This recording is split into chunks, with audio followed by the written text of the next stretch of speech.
பழகிக்கலாம். நல்லா இருக்கீங்களா? அப்புறமா பேசுவோம். ஏன்னா ஷாலுவின் பாஷா வந்துட்டு போறாரு. மூலது நான் கேவலப்படுத்துறாங்க. மூலது நம்ம ஒன்றும் கேவலப்படுத்தல. கேவலமா இருக்கிறத கேவலம்போம், கேவலமா இருக்கிறத கேவலம்.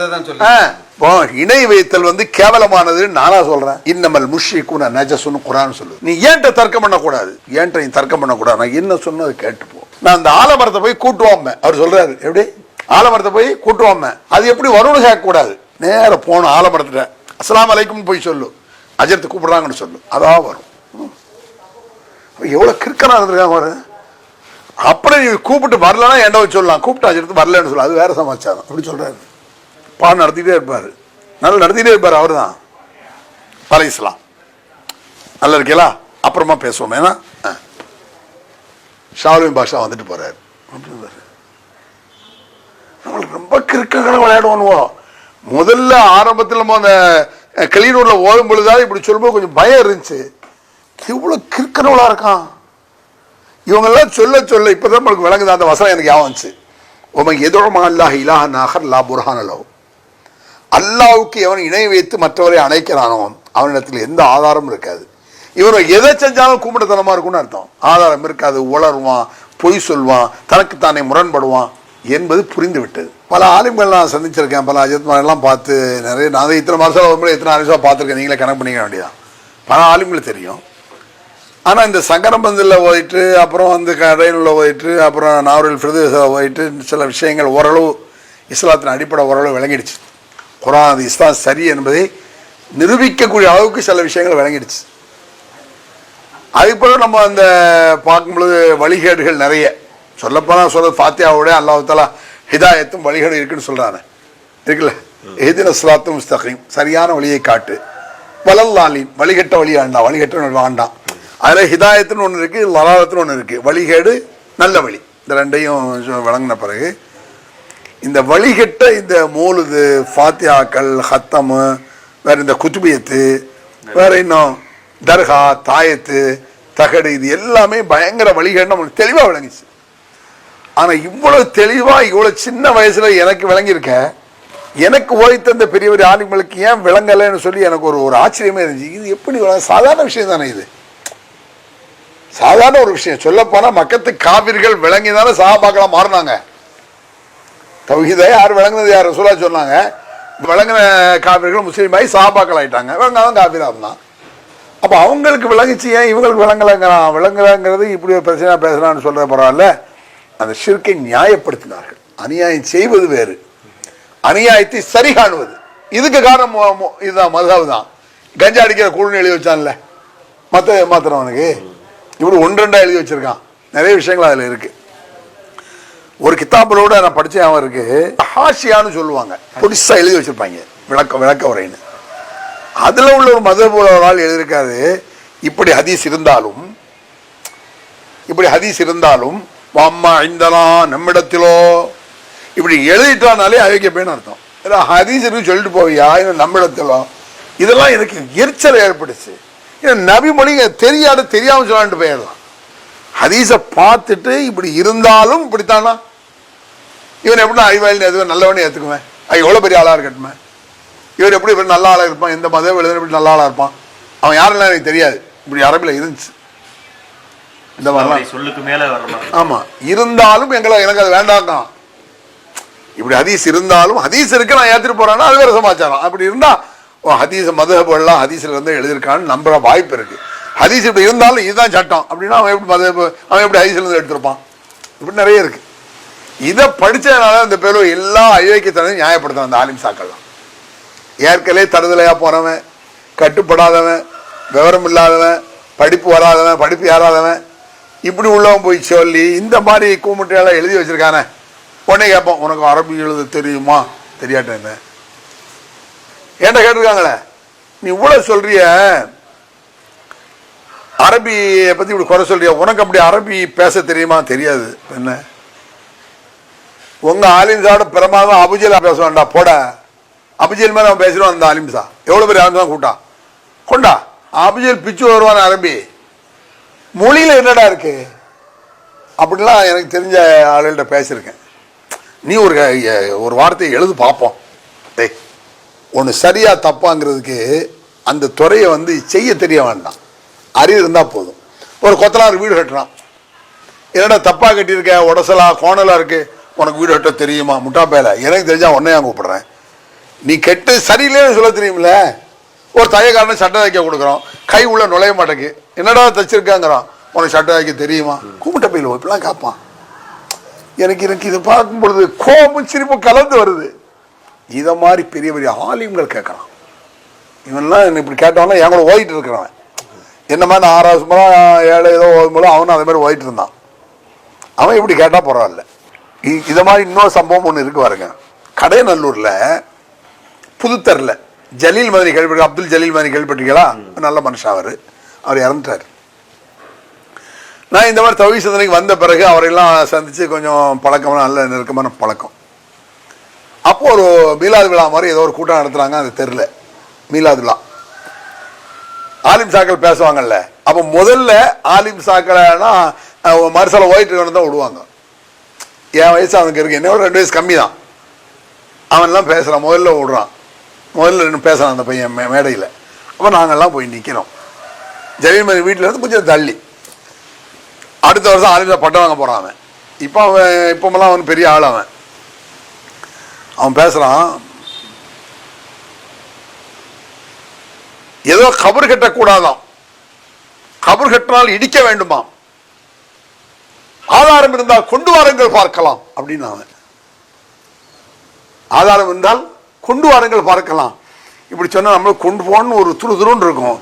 ஜலீல் மதி என்ன நேரம் முஸ்லீம் கிதாப் தூக்கிட்டு வந்தார். அவர்கிட்ட அரபி மூலமா இருந்துச்சு. வேகமாக கொண்டு போய் ஹதீஸை விரிச்சு நேரம் மேடைக்கே போயிட்டார். ஆதாரத்தை தூக்கிட்டு ஒரு தத கவரம் முஸ்லீம் இல்லா சவைத்தோ, இது முஸ்லீம் இருக்கு இந்த ஹதீஸ். அப்பெல்லாம் ஹதீஸ் ஒரு படித்த நேரம் தான், டக்குன்னு தூக்கி வைக்காது. அவன் அதை பார்க்காம ஆதாரம் இருந்தால் கொண்டு வாருங்கள் பார்க்கலாம்னு சொன்னா கொண்டு வந்துருவீங்களோ, நீங்க அப்படி கேட்கணும், நான் கொண்டா வர்றோம் அப்படின்னா. அரசியல்வாதியோட கேவலப்பட்டு வச்சு அரசியல் சொல்லுவாங்கல்ல, 50 கோடி நாங்கள் லஞ்சம் வாங்கினோமா, 50 கோடி என்று பொய் சொல்லாதீர்கள், 49.5 கோடி தான் வாங்கினோம். புரியுதா? அதாவது பரவாயில்ல, கொஞ்சமாவது 50 கோடி இல்லப்பா 49 சொல்ல ஒரு சின்ன லாஜிக் இருக்கு அதுல. என்னது இது? சவடால் கேவலங்க. நீங்க ஆதாரம் ஒன்றும் தர வேண்டாம், நாங்க அப்புறம் பாத்துக்கிறோம்னு சொல்லலாம் கூட அதுல ஒரு விஷயம் இருக்கு. அப்படி ஒரு ஃப்ரெண்டு ஆலிம் சாப்பிடணும், ஒரு மௌலுதோ பாத்தியா ஏதோ வரான், மச்சான் எனக்கு மச்சான் வர, இதுக்கெல்லாம் ஆதாரம் இல்லை மச்சான், இதெல்லாம் நபி வழிப்படி பாவம், அப்படிலாம் ஒன்றும் பாவம் இல்லை. என்ன சொல்றான்? அதெல்லாம் ஒன்றும் பாவம் இல்லை, இது குற்றம் பாவம்ங்கிறதுக்கு நான் ஆதாரம் தரட்டா? நீ ஒன்றும் தர வேண்டாம், நீ ஒன்றும் தர வேண்டாம். சரி, செய்யறதுக்கு ஒன்றை ஆதாரம் ஒன்றை தர வேண்டிய அவசியம் இல்லை.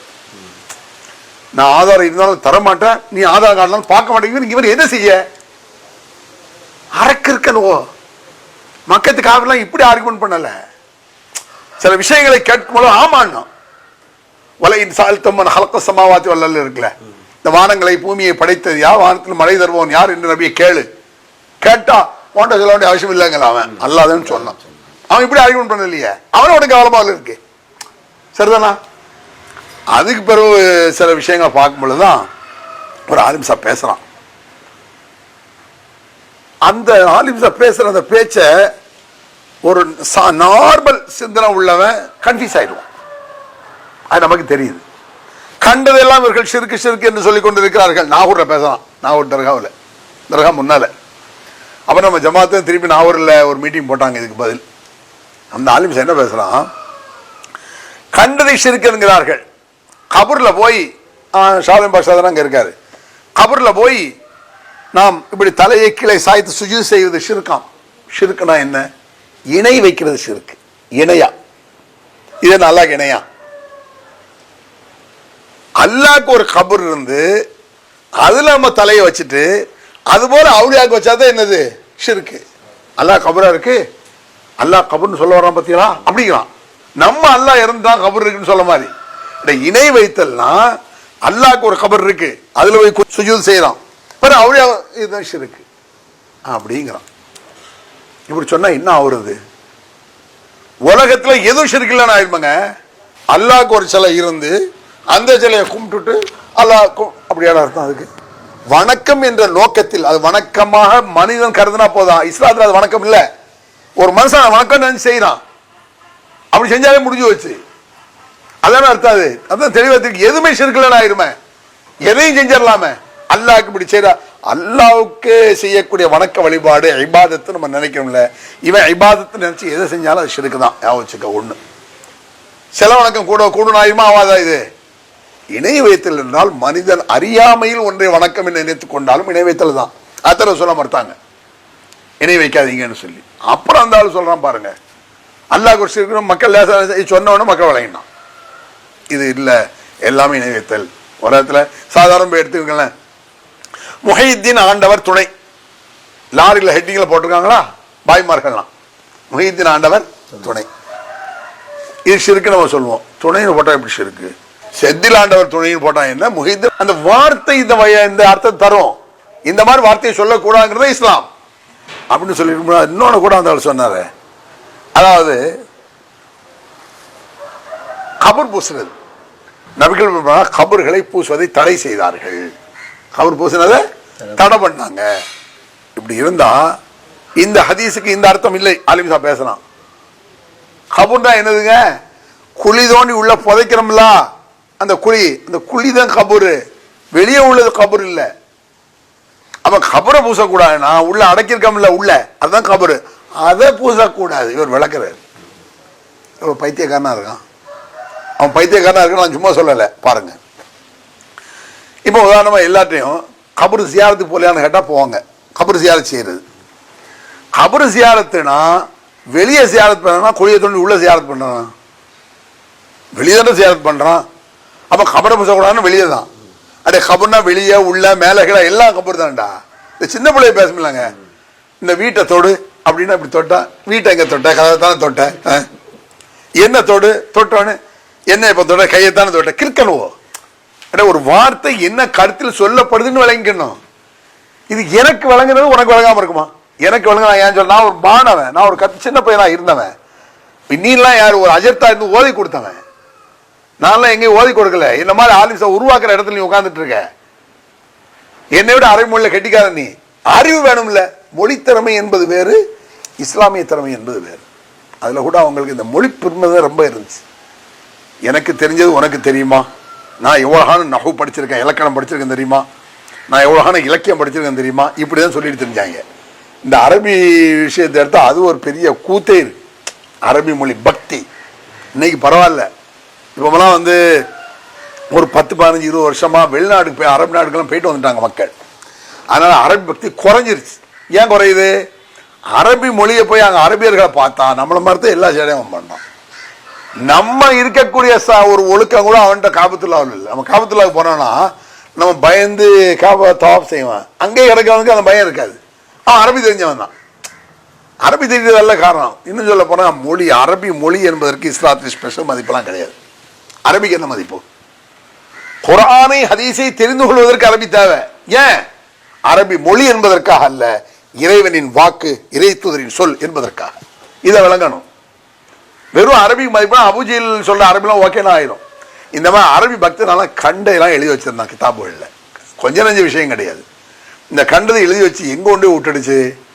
இணை வைத்தல் என்ற உச்சத்தில் கொண்டே விட்டு இந்த மௌலுதுகள்லாம் உச்சாட்டமாயி, சலாத்து நாரியாங்கிறது உச்சாட்டமாயி, தகடுதாயத்து உச்சாட்டமாயி, அது ஷிர்கை நியாயப்படுத்துறான். அல்லாஹ்க்கு ஒரு கபர் இருந்து அப்படின்னா என்ன அர்த்தம்? ஷிர்கை செய்யுங்கிறான். கபரை போய் முட்டாதீங்கடா அப்படின்னு நம்ம ஒரு நக்கலுக்கு சொல்றோம். கபர் முட்டி போயிலா, அதாவது கபரில் போய் நெத்திய வைக்கான்னு அர்த்தம். உடனே நாங்கள் கபர் முட்டிகளா? கபரை முத்தமிட்டால் கபர் முட்டியா? ஒரு குழந்தைய தூக்கி முத்தமிடுறேன், நான் என்ன குழந்தை முட்டியா? கேள்வி. குழந்தைய முத்தமிடலாம், அதுக்காக கழுதையை போய் முத்தமிடுவானா? வருது கழுதையை முத்தமிட்டு நான் என்ன கழுதை முட்டியா? ஆமா கழுதை முட்டி தான். எது குழந்தைய முத்தமிடுறது வந்து பக்தியா முத்தமிடுறான், அன்புல முத்தமிடுறானா? அவுலியாக்கள் மேல அன்பு, அவுலியாக்கள் மேல அன்பா? இறந்த கபருக்கு மேல என்ன அன்பு? குழந்தை ஒரு பெட்டிக்குள்ள இருக்க, அந்த பெட்டியை போய் முத்தமிடுவேன். அர்த்தமில்லாம பேசுவான். ஆர்குமெண்ட், தர்க்கம், நியாயம், நீதியே இருக்காது. ஏன்னா அநியாயத்தை நியாயப்படுத்த போனா அவன்கிட்ட முட்டாள்தனம் பெருகி கொண்டே போகும். நான் அனுபவத்தில் பார்த்துருக்கேன். பெரிய பெரிய ஆளுங்கள்லாம் பதில் சொல்ல முடியாம ஓடி இருக்காங்க. ஒரு அஜர்த்தை நான் கேட்டு போட்டேன். ஒரு கடையனில் ஓதும் பொழுது அவருக்கு பாருங்க எப்படி கோவம் வருது பாருங்க. ஒரு விஷயத்தை ஏற்றுக்கொண்டவர்கள் அது போன்ற இன்னொரு விஷயத்தை மறுத்தாங்க, நான் முட்டாளாயிருவோம். குர்ஆன்ல ஒரு வசனம் வரும், நான் எதை மறுக்கிறேனோ தடுக்கிறேனோ அதை நானே செய்து எனக்கு நான் முரண்பட மாட்டேன்னு ஒரு வசனம் உண்டு. ஒரு நபி சொன்னதான். அவனுக்கு அவனே முரண்பட்டா முட்டா பையன் அர்த்தம். தனக்கு தானே முரண்படக்கூடாது. அப்படி நிறைய முரண்படுவாங்க. ஒமா உரிதன் உஹாலிஃபக்கும் இலாமா அன்ஹாக்கும் அன்ஹு, அப்படி வரும் அந்த வசனம். அருமையான வசனம் அது. ஒரு நபி சொல்றதுங்க, எனக்கு நானே முரண்பட மாட்டேன், நான் எதை கூடாது என்று சொல்லுகிறேனோ அதை நானே செய்து நான் முரண்பட மாட்டேன். உன்னை ஏத்துக்கிட்டா அது மாதிரி எல்லாத்தையும் ஏத்துக்கணும், உன்னை மறுத்தா அது மாதிரி எல்லாத்தையும் மறுத்துடணும் அப்படின்னு அர்த்தம் அதுக்கு. அப்ப நான் என்ன செஞ்ச, ஒரு அஜத்தை மாறுசா மாணவர்களுக்கு ஒரு மாணவர்கள் சங்கம்னு ஒன்று வச்சிருப்பாங்க, வார வாரம் நடத்துவாங்க ஒரு பயிற்சிக்காக. இந்த மாதிரி பயிற்சி பயானசரி பயிற்சி இருக்குல்ல, அதெல்லாம் எல்லா மார்சாக்களையும் நான் அது அனுபவப்பட்டிருக்கேன். 13 மார்சால வரணும்னா ஒரு 10 மார்சாலையாவது பேசியிருக்கேன். அது இந்த பேச்சு கலை வளர்வதற்கு அது ஒரு காரணம்னு வச்சுருக்கேன். அப்படி இருக்கும் பொழுது ஒரு அஜர்த்து உட்காந்துருந்தாரு. அவர் பேர் இப்ராஹிம்னு வச்சுக்கோங்க, ஒரு பேருக்கு உண்மையான பேர் வாண்டாம், ஆனால் அது தேவையில்லாமல் அவரை கற்பனை பண்ணுவாங்க. திரு இப்ராஹிம் அஜர்த் அவர்களே, மாணவர்களே, நண்பர்களே அப்படின்னு நான் பேசிட்டேன். கூட்டம் நிப்பாடு, கூட்டம் வாண்டாம், எல்லாம் நிறுத்து, நில்றா அப்படிங்காரு. என்ன ஜெர்த்து, உனக்கு எவ்வளவு திமிர் இருந்தா திரு இப்ராஹிம் பார்த்து சொல்லுவேன் அப்படிங்கிறாரு. என்ன ஜெர்த்து தப்போ, திருன்னு யாருக்கு சொல்லணும்? முஸ்லீம் அல்லாத காஃபிருக்கு தான் சொல்லணும் திருன்னு. நான் என்ன காஃபிரா திருங்கிற அப்படிங்கிற கோவத்தில் கண்ணெல்லாம் சிவந்து போயிருக்கு. அஜரத்தை காஃபிருக்கு தான் சொல்லணுமா? ஆமா, திரு குர்ஆன்னு சொல்லலாமா? திருநபி சரித்திரம்னு சொல்றோம், திருமணங்கிறம முஸ்லிம்களுக்கு ஜனாப் இப்ராஹிம் சொல்ல வேண்டியதுங்கிறாரு. நம்ம ஜனாப் மனம் வச்சிருக்கோம், வாங்க நான் சொல்றோம் கல்யாணத்தை ஜனாப் குர்ஆன் ஜனாப் இப்படியாதுன்னு சொல்றோம், திருக்குர்ஆன் தான் சொல்றோம். நீ ஏன்ட்ட தர்க்கம் பண்ணக்கூடாது, ஏன்ட்ட நீ தர்க்கம் பண்ணக்கூடாது, நான் என்ன சொன்னது கேட்டுப்போ. நான் அந்த ஆலமரத்தை போய் கூட்டுவாம அவர் சொல்றாரு, எப்படி ஆலமரத்தை போய் கூட்டுவாம அது எப்படி வரும்னு கேட்கக்கூடாது. நேர போன ஆலமரத்துல அஸ்ஸலாமு அலைக்கும் போய் சொல்லு, அஜர்த்து கூப்பிடுறாங்கன்னு சொல்லு, அதான் வரும். எவ்வளவு கிறுக்கனா இருந்திருக்காங்க பாரு. அப்படி நீ கூப்பிட்டு வரலன்னா என்ன சொல்லலாம், கூப்பிட்டு அஜர்த்து வரலன்னு சொல்லலாம், அது வேற சமாச்சாரம். அப்படி சொல்றாரு. பாடம் நடத்திட்டே இருப்பாரு, நல்லா நடத்திட்டே இருப்பாரு. அவரு தான் அலைஹிஸ்ஸலாம். நல்லா இருக்கீங்களா, அப்புறமா பேசுவோம். ஏன்னா ஷாலுவின் பாஷா வந்துட்டு போறாரு. நம்மளுக்கு ரொம்ப கிறுக்கங்களை விளையாடுவோம். முதல்ல ஆரம்பத்தில் நம்ம அந்த கிளீனூர்ல ஓடும் பொழுதாவது இப்படி சொல்லும்போது கொஞ்சம் பயம் இருந்துச்சு. இவ்வளவு கிறுக்கனவளா இருக்கான் இவங்கெல்லாம் சொல்ல சொல்ல இப்பதான் நம்மளுக்கு விளங்குது. அந்த வசனம் எனக்கு ஞாபகம் வந்துச்சு. உமக்கு எதோமா அல்லாஹ் இலாஹ நாகர் லா புர்ஹான லஹு, அல்லாஹ்வுக்கு எவன் இணை வைத்து மற்றவரை அணைக்கிறானோ அவனிடத்தில் எந்த ஆதாரமும் இருக்காது. இவன் எதை செஞ்சாலும் கூப்பிடத்தனமா இருக்கும்னு அர்த்தம். ஆதாரம் இருக்காது, உளருவான், பொய் சொல்வான், தனக்குத்தானே முரண்படுவான் என்பது புரிந்து விட்டது. அதனால அந்த பிரச்சாரங்கள் முடுக்கப்படும் பொழுது கடுமையான எதிர்ப்புகள் எங்க பார்த்தாலும் நியாயத்தையும் ஆரம்பி ஒத்துக்கிற மாட்டாங்க. மக்கள் எப்படி இருப்பான்? எனக்கு தெரிஞ்ச ஒரு 35 ஆண்டுகளாக இந்த ஏகத்துவத்தை சொல்லக்கூடிய ஒரு பணியில அறியப்பட்ட தாயிக்கல்ல நீங்க ஒரு முக்கியமான இடத்துல இருக்கீங்க. எனக்குள்ளே நீங்கள் எல்லா மாவட்டங்களுக்கும் போயிருப்பீங்கன்னு நினைக்கிறேன். நீங்கள் போகாத மாவட்டங்கள் இருக்க வாய்ப்புகள், எல்லா ஊர்களுக்கும் பெரும்பாலும் போயிருப்பீங்க. அப்போ அந்த மாதிரி ஊர்களில் தாவா பணிகள் செய்யும்போது என்ன மாதிரி பிரச்சனைகளை நீங்கள் எதிர்கொண்டீங்க அப்படிங்கிறத நீங்கள் எங்கள்கிட்ட கொஞ்சம் பகிர்ந்துக்கிட்டால் நல்லாயிருக்கும். எதிர்ப்புனா கொஞ்சம் நெஞ்சம் எதிர்ப்பு கிடையாது. இதை நான் சவடாலுக்காக சொல்லலை, நீங்கள் கேட்குறீங்க, உங்கள் அனுபவத்தை சொல்லுங்க, நான் அதுக்காக சொல்கிறேன். இது எனக்கு பெருசாவெல்லாம் இதுவரை பெரிய அடியெல்லாம் உள்ளலை. பல கூட்டங்கள் பேசியிருக்கேன், கல்லாம் எரிஞ்சிருக்கான், டியூப்லைட்லாம் எரிஞ்சிருக்கான். நம்ம பேசுறேன் படலை எரிஞ்சிருக்காங்க. எந்த ஒரு பூதமங்கலத்தில் எரிஞ்சான், எங்க இருக்கிறது திருவாரூர் பக்கத்தில். அதே மாதிரி இன்னும் ஒரு 2 ஊர் மேலப்பாளையத்தில் முதல்ல ஒன்று நடந்துச்சு, கடையல்லூரில் நடந்திருக்கு 1-2. இதெல்லாம் கல் எரிஞ்சலாம். நான் இறங்கி கீழே வருவேன், என் கூட 4 பேர் வருவாங்க. அவனை அடிப்பான், என்ன அடிக்க மாட்டான், ஏன்னு தெரியல. என் கூட வர்றாங்கல்ல அவனை மொத்துன்னு ஒத்துவான். அவங்க உடனே திருப்பான், ஏதோ சும்மா நிற்பான், வரமாட்டான். என்ன நினைச்சாரு, இந்த வேலை அடிச்சா திருப்பி அடி போடுவான்னு நினைச்சாரோ, எதுக்கு என்கிட்ட வரல. பல இடங்கள்ல அது மாதிரி நாவூரில் இருக்கும் பொழுது திருவிதாங்கோடு அங்கே ஒரு பிரச்சாரத்துக்கு போயிருந்தோம். மைக்கை பிடிச்சி தெருவில் பேசிட்டு போறது தான், கூட வந்தவரை கம்பெடுத்து அடிச்சு அடிக்கல, என்ன விசாரம் ஒன்றும் ஒருவே அடிக்கல. எனக்கு எதிர்ப்புகள் கடுமையாக இருந்துச்சு, அது என்ன பாதிக்கலை. என்ன கடுமையாக அடிச்சாங்க மேமிச்சாங்கன்னு சொல்லி பொய் சொல்றதில்ல, அது தேவையில்லை. ஆனா அடி வாங்கின, ஆமா எல்லாம் பாதுகாத்துருக்கான். அடி வாங்கின சகோதரர்கள் எவ்வளவு பேர் அடி வாங்கினாங்க. அவங்கெல்லாம் அடி வாங்க மிதிவாங்க அவங்களுக்கு இன்னும் உறுதியானாங்க. அந்த சகோதரர்கள் ஏகத்துவத்தை சொல்றதுல இன்னும் உறுதியானாங்க. அதுக்கப்புறம் மூழ்துகளை இருக்கும் பொழுது சில ஊர்கள் எல்லாம் வேற யாருனாலும் வரட்டும் எங்க ஊருக்கும், இவன் வரக்கூடாதுமாங்க. என்ன மூழுது இந்த அளவுக்கு பேசுறாங்க, நான் கேவலப்படுத்துறாம்பாங்க. மூலத மூணு கேவலப்படுத்தல, கேவலமா இருக்கிறத கேவலம்போம், கேவலமா இருக்கிறத கேவலம். இணை வைத்தல் கேவலமானதுன்னு நானா சொல்றேன். இன்னமல் முஷ்ரிகுன நஜசுன்னு குர்ஆன் சொல்லுது. இணை வைக்கக்கூடியவர்கள் நஜீஸ்கள், அது கேவலம். அல்லாஹ்வுக்கு துரோகம், அல்லாஹ்வுக்கு நன்றி கட்டணும். அடே அல்லாஹ்வை ஏற்றுக்கொள்ளாதவர்கள் செய்யறாங்க, அது வேற சமாச்சாரம். அல்லாஹ் ஒத்துக்கல. அல்லாஹ்வை ஏற்றுக்கொண்டு லா இலாஹ இல்லல்லாஹ்னு சொல்லிட்டு அல்லாஹ்வை தவிர கடவுள் இல்லை, முகமது ரசூலுல்லாஹ், முகமது அல்லாஹ்வுடைய தூதர், அவன் நம்முடைய வழிகாட்டின் நம்பிக்கிட்டு செய்யறவன் எவ்வளவு முட்டாளு. தெரியாம செஞ்சா கூட அது அறியாமைன்னு போயிடலாம். ஒருவங்க இறங்குறான், ஒரு பள்ளத்துல விழுந்துட்டான், தெரியாம விழுந்துட்டான், சரி பார்த்து பார்ப்பாங்கலாம். நம்ம சொல்றோம் இடம் பள்ளம், இறங்காத, விழுந்துட போறேன்னா அவன் விழுந்துட்டான், கோவம் வரும்ல. சொன்னேன்லடா தப்புன்னு தானே சொல்றேன், பார்க்கத்தானே இதை பச்சையா தெரியுதில்ல. இந்த மாதிரி மூர்துகளை சொல்லும் பொழுது நான் பல ஊர்களை மீட்டிங் போகக்கூடாதுன்னு ரொம்ப பேர் கடுமையாக எடுத்தாங்க. அது மாதிரி பல சகோதரர்கள் பல கோணத்தில் எதிர்த்தாங்க. ஆனால் என்ன எதுக்கு மூலம் இவன் மூழுத ஓதி அழகா கேவலப்படுத்துறான்டா. மூழுத என்ன பொறுத்தளவுக்கு கேவலத்தை கேவலம் சொல்லணும். கேவலத்தை எப்படி ரைட்டுன்னு சொல்றது? அசிங்கத்தை அசிங்கன்னு சொல்லணும். அசிங்கத்தை அது தங்கம் வைரம் வைடூரியம் சுத்தம் இருக்குன்னா அதை மதிக்கணும். நான் தான் சாக்கடை இது எப்படி கண்ணியமா சொல்ல, அருமையான சாக்கடைன்னா சொல்ல முடியும்?